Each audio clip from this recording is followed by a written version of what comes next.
안녕하세요. 오늘 또 우리 정부의 해양수산에 대해서 살펴보겠습니다.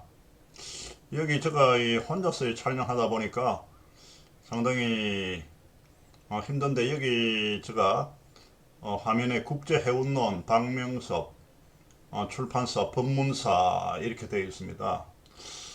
여기 제가 찾아보니까 97년도에 발행됐는데요. 이 보다시피 앞면에 세계 지도가 나오죠. 세계 지도가 바로 되어 있습니다. 그런데 이 책의 뒷면에는 세계 지도가 아래 위가 바뀐 것. 그러니까 아래쪽이 위로 올라가고 밑쪽이 아래로 내려오는 이러한 지도를 만드는 것은 당연히 호주에 있는 그러한 이 학자들이 만들었다고 상상을 해볼 수가 있겠죠. 세계 지도를 보게 되게 되면 항상 호주가 밑에 있으니까 거꾸로 된 그런 지도를 80년대 초에 이미 호주 쪽에서 발행을 한 바가 있습니다. 그래서 여기 제가 생각을 달리 하자는 의미에서 이 당시 책을 발간할 때 앞면에는 세계 지도를 바르게 쓰고 이 책의 뒷면은 거꾸로 된 여기 나오는 지도와 같은 사진을 첨부했습니다. 그럼 제가 그 사진을 왜 보여줄 수 없냐 하니까, 저 이번에 퇴직을 하면서 책들을 전부 다 이렇게 버렸습니다. 이 책을 국제해운론 책을 낼 때 그 당시에 상당히 힘들게 작업을 했는데, 우리가 저서를 이렇게 많이 내지만은 자신이 가장 깊이 있게 공부를 해야 된다고 생각하는 그 분야의 저서를 쓰는 것이 가장 어렵다고 저는 생각을 합니다. 그래서 제가 저 전공이 그 석사학위, 박사학위 논문이 해운 산업이었기 때문에 이 책을 발간한 데 있어가지고 그 사이에 국제 해운론이라는 책이 발간되지는 않았습니다. 윤상송이라고 하는 분이 과거에 그 전에 70년대에 발간을 했고, 그러다가 한 80년대, 70년대 후반인가 그때 부산에 있는 해양대학교에서 해운과 관련된 책이 한 권 나왔습니다만은 대학에서 교재로 쓸 수 있는 그런 책이 없었습니다. 제가 이 책에 대해서는 상당히 애정을 가지고 그렇게 했는데, 대학에서 요즘 국제해운론 강의를 하는 곳이 없기 때문에 오래전에 폐간이 되었습니다. 그러던 중에 저희 아끼는 애제자 중에 한 명이 이 분야의 전공자가 있는데, 그 책을 복간하기 위해서 자기가 한번 새로 개정을 하고 저희 감수를 받겠다 하는 이야기를 한 5년 전에 들었는데, 아직도 일이 진행되고 있지 않는 그런 상황입니다. 여하튼 우리나라에서도 이런 해양경제하고 해운경제하고는 또 틀려져. 참 마리타임, 해양경제를 영어로 뭐라고 해야 되느냐 하는 것도 참 힘듭니다. 오션 이코노믹스, 마리타임 이코노믹스, 쉬핑 이코노믹스 다 틀리죠. 여하튼 그러한 내용인 우리가 이렇게 쭉 살펴보고 있는데, 어, 여기 보면은 그죠? 5년간 4대 전략, 그리고 여기 또 12개 핵심 과제를 중심으로 도약하는 해양경제, 그 다음에 활력 넘치는 바다 공동체 구현을 위한 비전과 목표를 제시하고 있습니다. 여기 지난 시간에 우리가 봤다시피 수산업, 그 중에서도 어촌, 그 다음에 해상물류, 그리고 신해양경제, 그리고 깨끗한 바다, 이런 내용들 우리가 살펴봤습니다. 지난 시간에 우리가 우리 이 해양 리더한 국가 이런 이야기도 나왔는데, 저는 해양 리더라고 이렇게 할 때 해양을 리더한다. 그러면 우리가 이 지구라고 하는 것이 세 개로 구성되어 있지 않습니까? 크게 땅이 있고 바다가 있고 하늘이 있습니다. 그러면은 땅을 좀 더 한자로 쓰면은 육지가 있고 하늘은 영공이도. 그러면 토지를 리더하는 국가, 영공을 리더하는 국가, 이거는 뭐가 말이 이상하지 않습니까? 그러한 그 문구도 좀 생각이 좀 나게 만들고요. 이 그림을 여기 나오는데, 저는 이걸 보고 참 이 감회가 깊습니다.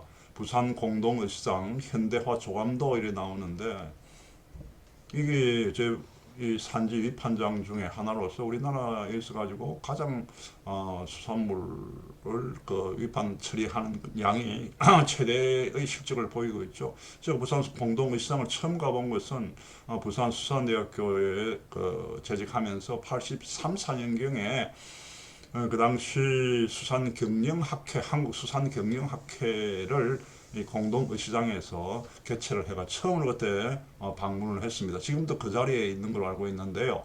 그 당시 상당히 그 인상이 깊었습니다. 이, 그, 뭐랄까, 이 바다 냄새도 아주 강하게 났고요.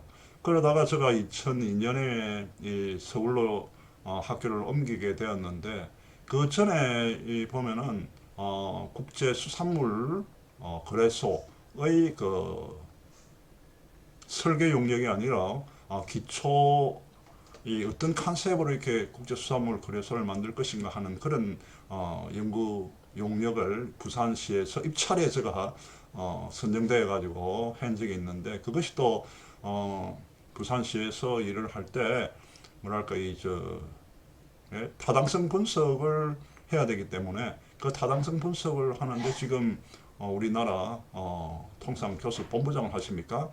그분과 함께 원스톱 수산물 수출 단지랄까 그런 제목으로 일을 한 바가 있고 그러다 한 2004년인가 2005년경에 부산 공동시장의 그 현대화를 위한 연구 용역을 부산시에서 그 당시에 부산에 제가 참 그분이 부산에 있을 때 이 수산 분야에서는 아주 열정을 가지고 일하는 공무원이라고 하는 인상이 아직도 남아가 있는데 그분이 이 연구 용역을 부산에 있는 대학에서는 수산과 관련된 학교가 하나 있고 그 학교의 교수들과 그 다음에 이 공동의시장에 일하는 사람들이 주로 이 학연으로 얽혀 있기 때문에 좀 맡기기는 힘들고 그 다음에 서울에 이렇게 맡기려고 하니까 서울에 있는 교수 중에서는 수산에 대해서는 아는 사람도 없고 그래서 그 전부터 좀그 부산시에서 그 당시 제가 부산 시민연대와 함께 축산물 단지입니까? 감천항 쪽에 있었죠.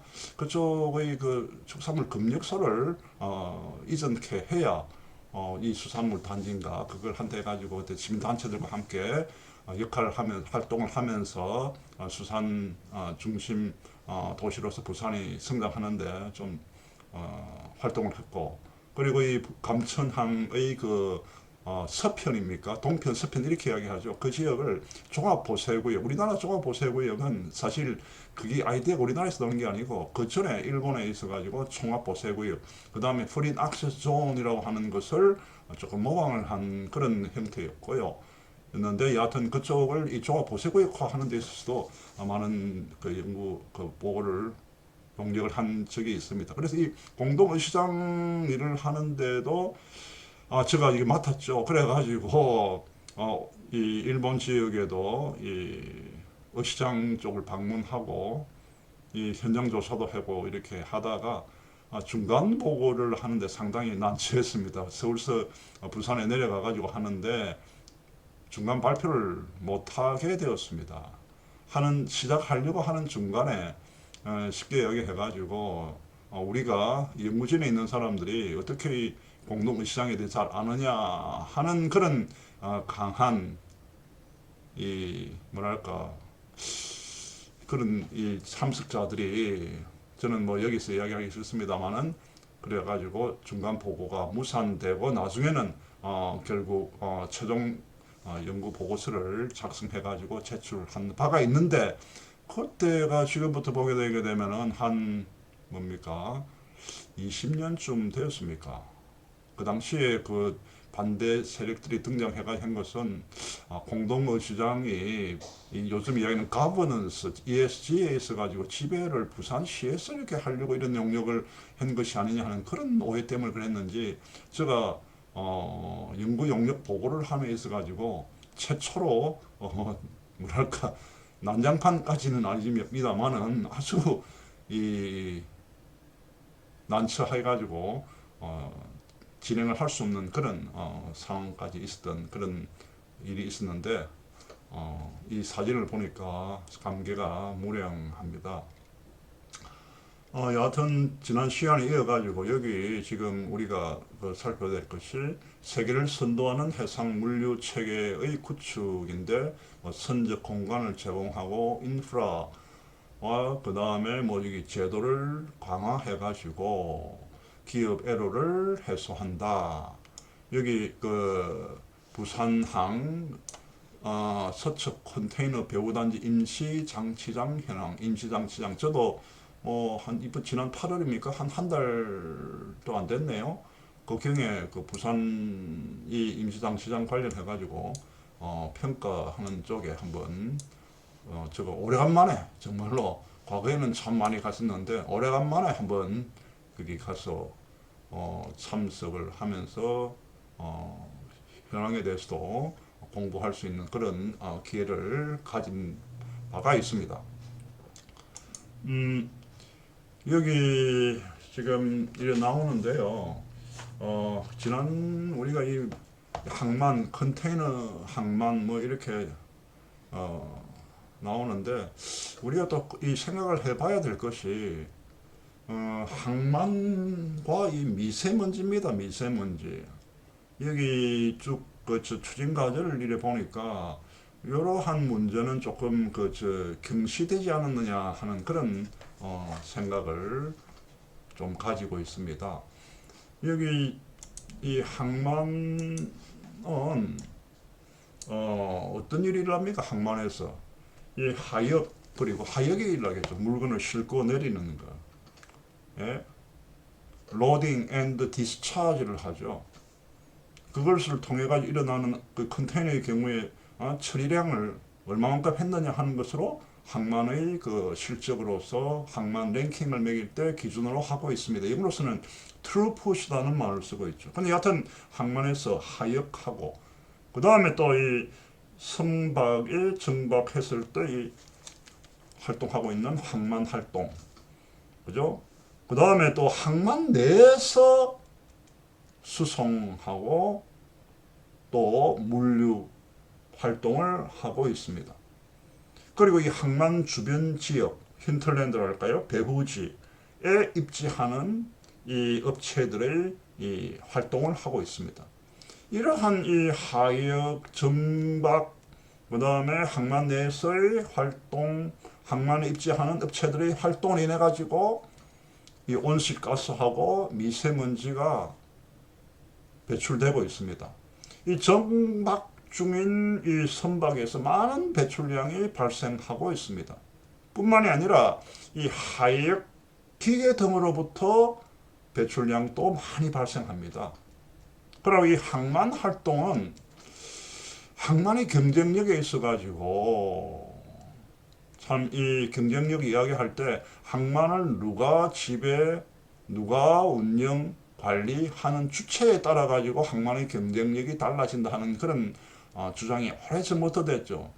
제가 부산에 재직할 동안에 사실 부산항을 지금 이야기하는 부산 포트 오소리티, 부산 항만공사, 물론 부산 항만공사가 싱가포르의 그 포트 오소리티 오브 싱가포르라든지 다른 나라의 항만 포트 오소리티와 그렇게 똑같은 기능을 하는 거에 대해서는 여기서는 다음에 기회 되면 한번 다뤄보겠습니다. 저는 지금 이것이 끝나고 나게 되면은 해양수산부 산하의 공기업과 준공공기관에 대해서 여러분들에게 정부 한 20분 간격으로 해가지고 20분 정도의 시간으로 하는 일과 그 다음에 부서라든지 그 다음에 채용이라든지 이런 거 관련해서 여러분들에게 한번 또 소개를 할 생각을 하고 있습니다. 여하튼 이 항만 공사뿐만이 아니라 이 항만 활동 관련된 이 주체를 볼 때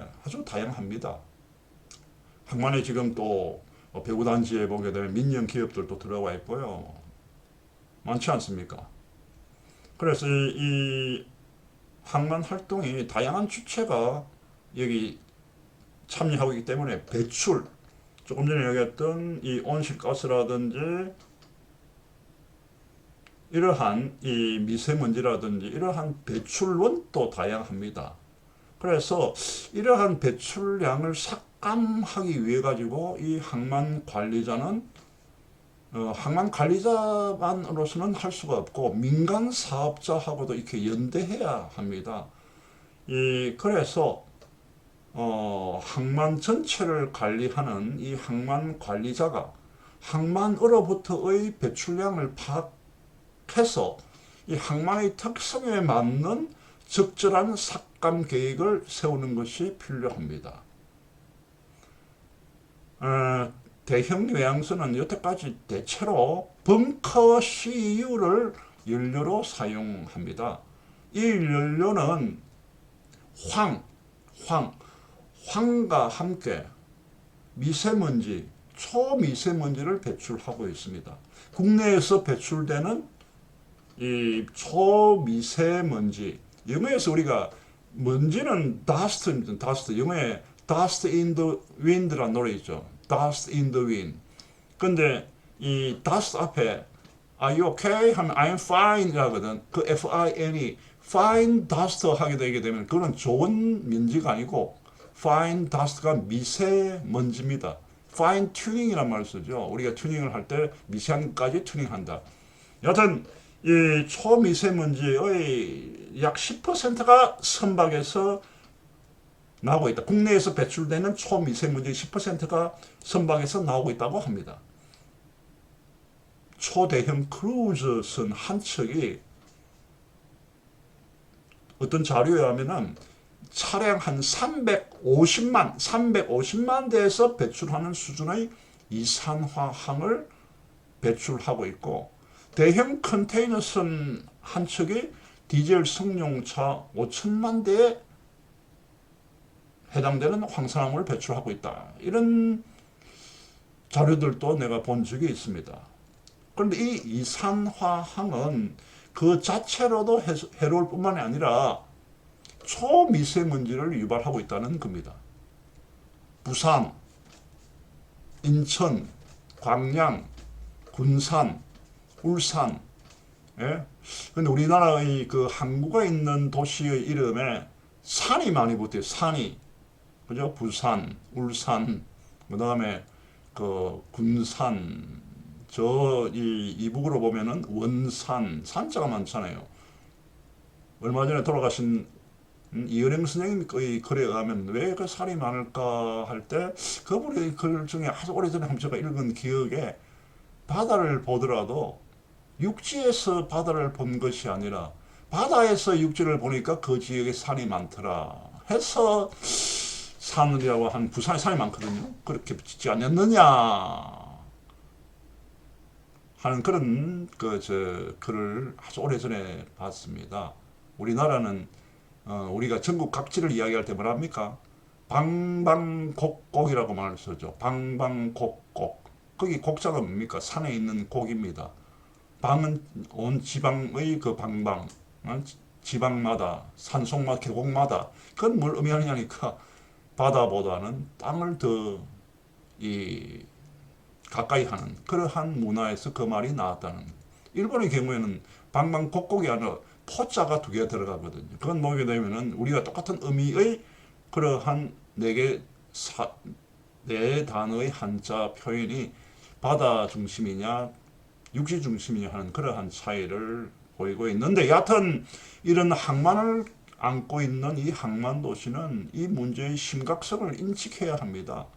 부산이 선박으로 인한 초미세 문제가 가장 심각합니다. 저 사실 미세먼지 막 이렇게 나오면은 저희 부모님께서 야 서울에 그 미세먼지 많다고 하는데 부산으로 내려오나 하는 그런 연락을 이렇게 받으면은 제가 오히려 어머니 바닷가에 사시고 아직도 계시니까 그렇게 생각하시면 안 되고 시원한 바람으로 먼지가 많이 날릴 거라 생각하는데 오히려 부산이 서울보다 초미세먼지가 많으니까 어머니가 서울 오세요.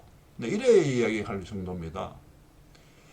선박이 항만에 일단 접안을 하겠죠. 저 참 배 많이 탔습니다. 1년에 한 번 이상 꼭 배 탔습니다.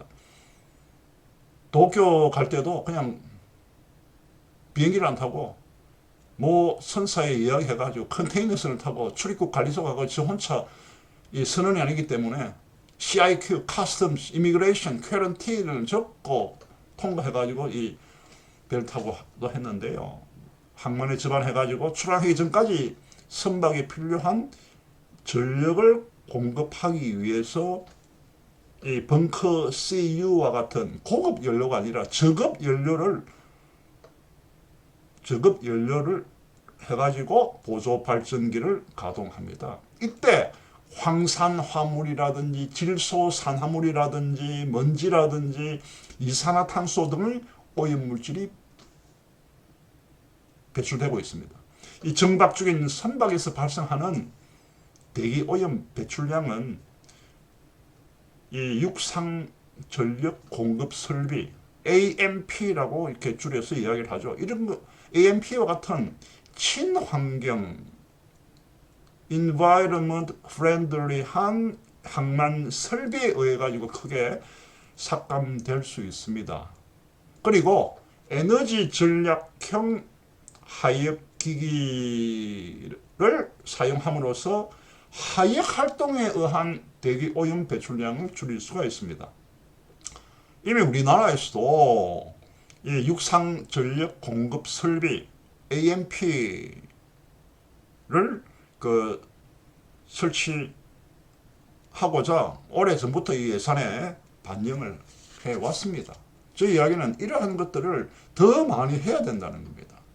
미국 캘리포니아라든지 로스앤젤레스라든지 그런 항만, 롱비치 항만은 이 AMP 설치를 법률로 정하고 있습니다. 그리고 유럽연합, EU, 유러피언 유니온은 2025년까지 AMP 설치를 의무화하도록 했습니다. 그리고 이미 몇 년 전에 IMO, UN 산하에 있는 런던에 있는 우리나라의 사무총장, 한국인이 이 사무총장을 하고 있죠. 이분이 사무총장을 할 선거 런던에서 하기 전날 중앙일보에 제가 우리 한국인도 이제 IMO 사무총장이 되어야 한다 하는 칼럼을 아주 오래전에 중앙일보에 제가 발표를 한 바가 있었는데, 이 IMO도 2020년부터 선박연료의 황 함유량 기준을 0.5% 이하로 강화하기로 했습니다. 이걸 위해서는 어떻게 해야 되느냐 하니까 선박에 뭘 달아야 된다? 매연 감축 장치를 설치를 해야 하거나, 아니면은 고유황 연료가 아니라 저유황 연료, 고급 연료를 사용하거나, 아니면은 앞에 지금 여기 LNG 급유 시설 이게 나오죠. 이러한 것도 다 이유가 뭐냐? 이 LNG로 추진하는 선박의 도입이 필요합니다. 그래서 친환경 항만으로 이렇게 만든 데 있어 가지고 배에다가 매연 감축 장치를 설치하고, 첫 번째. 두 번째, 배의 연료를 갖다가 고유황이 아니라 저유황으로 사용하게 하거나, 아니면은 배 자체를 이제 이 LNG 추진 선박으로 도입해. 세 가지 방법이 있다. 근데 이 세 가지를 하는 것이 다 뭐냐니까, 해운업계로서는 비용이, 이 쉬핑 서비스, 해운 서비스의 생산 비용이 높아지게 만드는 요인이라는 겁니다. 참 힘들다는 겁니다. 그렇지만 이 해운업계뿐만이 아니라 항만을 관리하고 있는 주체, 우리나라는 지금 어디입니까? 해양수산부입니까? 항만공사입니까? 일본의 경우에 고베나 이런 데 가가지고 옛날 보면은 우리나라 90년대 중반까지만 보더라도, 고베 한신 대지진, 정식 명칭이 고베 한신 대지진이 일어났던 전만 하더라도 컨테이너 물동량 처리에 있어가지고 부산과 이 고베가 전 세계에서 5위와 6위의 자리를 놓고 항상 경쟁을 했는데, 고베 대지진이 일어나고 난 이후에 지금은 고베라고 하는 항만이 랭킹에 지금 이름도 나오지도 않습니다. 상대가 안 됩니다. 그만큼 그건 뭘 의미하느냐. 2, 3년간 그 항만에 대지진으로 인해 가지고 항만이 완전히 막 무너졌기 때문에 메가 캐리어가 입항을 안 하니까 메가 캐리어의 그 저 배선 예? 스케줄을 짜는 데 있어도 이미 이제 고백은 잊혀진 나라, 잊혀진 항만으로 되든 잊혀진 계절이 아니라 잊혀진 항만으로 돼버렸다는 겁니다. 제가 이 97년에 고베 지진이 일어나고 딱 지나서 1년 동안 어디 살았느냐 하니까 일본 고베 중에서 어디? 일본 고베 항만의 핵심이었던 포트 아일랜드에 살았습니다. 그러니까 왜 그 당시 갔냐니까 일본 정부의 초청으로 고베 항만의 발전에 대한 전략을 부산과 함께 검토하는 그러한 연구를 포트 아일랜드에 살면서 지켜봤습니다. 한국 정부의 초청이 아니고 그게 아니고 일본 정부의 그 초청으로 1년간 가 있은 적이 있습니다. 여하튼 이 폐암이나 폐암 심장마비 같은 웃을 일이 아니죠. 심폐 질환 같은 이 질환의 원인이 선박에 의한 대기 오염 이게 크다는 겁니다. 그런데 이 선박에 의한 대기 오염은 연안으로부터 400km 이내에서 이루어지기 때문에 항만 도시의 대기 오염은 그 대기 오염의 피해는 심각하다는 겁니다.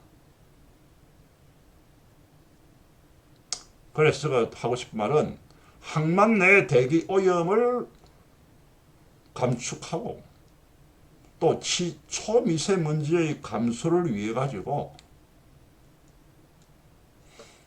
항만과 관련된 부산항만공사가 아니고 해양수산부냐 부산항만공사냐 거기 보면은 뭐 어찌보게 되게 되면 과연 독립된 기구라 할 수 있을까요? 거기에 책임자를 가는 사람들을 보면은 또 여러분들이 생각을 해볼 수가 있겠죠. 그래서 항만 내 대기 오염 감축뿐만 아니라 초미세먼지의 감소를 위한 노력에 우리 정부가 박차를 가해야 된다는 것을 기억해 둘 필요가 있지 않겠느냐. 이거는 뭐냐. 국민의 건강과 직결되는 아주 절실한 문제라는 겁니다. 여기 지금 자동화, 전환, 그 다음에 초인류 경쟁 이게 있습니다만 물류라고 하는 것이 지금 보면 과거에는 뭡니까? 막힘없는 물류, 막힘없는. 그렇게 지금 우리 뭐 기차 탈 때도 KTX 탈 때 옛날에 그 저 앞에 표 받는 사람이 있고 그 다음에 또 이렇게 기차 안에서도 표 검사하고 그죠? 내릴 때 또 표 줘야 되고 요즘 어떻습니까? 그게 뭡니까? 막힘없는 물류라는 거예요. 막힘없는 이 교통, 막힘없는 물류. 사람의 피가 몸에 막히게 되면 어떻게 되겠습니까? 질환이 일어나겠습니까? 마찬가지예요. 화물의 이동, 막힘없는 물류. 예? 그 다음에 또 이 IT가 물류하고 접목됨으로써 물류 산업이 굉장히 커지지 않습니까? IT 전자상거래, 그 다음에 물류.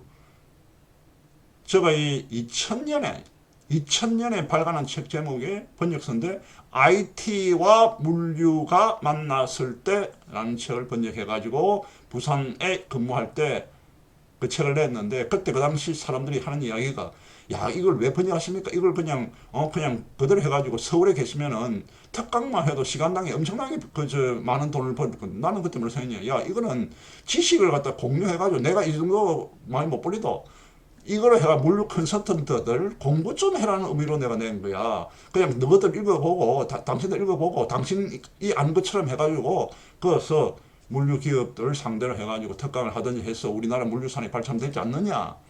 이게 뭐냐 IT 물류, 사이버 로지스틱스, 시뮬레스 로지스틱스. 그 다음에 물류라고 하는 것이 지금 우크라이나 전쟁, 그 다음에 글로벌 스플라이 체인의 그 재편, 에로상으로 재편 이런 거를 하지만은 얕은 물류가 글로벌 로지스틱스, 시뮬레스 로지스틱스, 사이버 로지스틱스, 그 다음에 더 중요한 게 뭐냐? 그린 로지스틱스라는 거냐. 그린 로지스틱스 중에서도 항만이 그린 포트로 나가 있다. 스마트 포트도 마찬가지. 여기에서 지금 자동화에다가 플러스 그린하게 만들어라 얘기로. 친환경적인 항만을 만들어라. 그건 뭐냐? 제가 옛날부터 90년대에 부산에서 칼럼 또 쓰고 시민연대에 참여하면서 주장한 것이 부산의 항만이 부산의 항이냐 대한민국의 항이냐 부산의 시민의 항이냐 뭐냐 뭘로겠냐. 내가 그 당시에 부산에서 차 몰고 다닐 때 아니 컨테이너 차량이 2대에 있는 그 사이에 차를 운전하고 갔을 때의 물론 그 당시는 차를 뭘 몰았느냐 참 무슨 이야기입니다. 프라이드를 몰았거든. 프라이드를 몰고 컨테이너 차 중간에 여러분들 차를 운전한다 하게 되게 되면은 얼마나 심적인 압박이 들겠습니까? 내가 그래서 야 이거 부산에 항만이 있어가지고 오히려 내 전공인데 와 나는 이 컨테이너 내가지고 이렇게 심장의 그런 질환의 가능성이 높아지는 것이 아닐까? 그러면 우리 부산은 이 한국의 경제에 있어가지고 물류의 중심인 이 항만이 얼마나 이렇게 기여를 많이 하는데 부산 국민과 부산 시민들에게 뭔가 이게 항만으로 인한 수익이 중앙정부로 올라가는 것이 다 아니고 부산을 위해서 뭔가 써야 될 필요가 있지 않느냐. 물론 그래야 컨테이너세가 또 도입됐죠. 그런데 여하튼 지금 여기서 이야기하는 것은 그러한 도로 교통의 체증뿐만이 아니라 왜? 그 당시가 포트 아일랜드에 지내있을 때 그때는 이미 부산은 그렇지 않았는데 포트 아일랜드와 이 도심을 이용한 전용 도로가 있는 걸 보고는 야, 왜 우리는 북한에서 해가지고 뭐 양산 ICD 혹은 그 다음에 이 고속도로를 해가지고 올라가는 그 길은 도심을 통하기 때문에 도로의 마모라든지 파손이라든지 교통체증이라든지 거기에 플러스 부산 시민의 운전자의 그 심적인 압박 그러한 게 뭐냐 소셜 코스트까지 한번 생각을 해줘야 된다. 부산 항만이 지역 경제에 다이렉트 앤드 인다이렉트 산업 연관 효과가 IO 인풋 아웃풋 분석에서 물론 CG 분석이 아니라 컴퓨테이셔널 제너럴 이퀄리브리움 이런 분석까지는 그 당시 못했지만은 여하튼 한 부산 지역 경제에 직접 간접적으로 한 20% 이상의 경제적인 효과가 있다 하지만은 그러한 사회적 비용까지도 생각을 해봐야 돼. 지금은 뭐냐니까 환경적인 측면에서 부가가치 높은 항만뿐만이 아니라 우리 국민들의 건강에 영향을 미치는 그러한 이 환경도 포함한 항만 정책을 세워야 된다는 이야기를 하면서 오늘의 주제를 여기서 마치도록 하겠습니다. 감사합니다.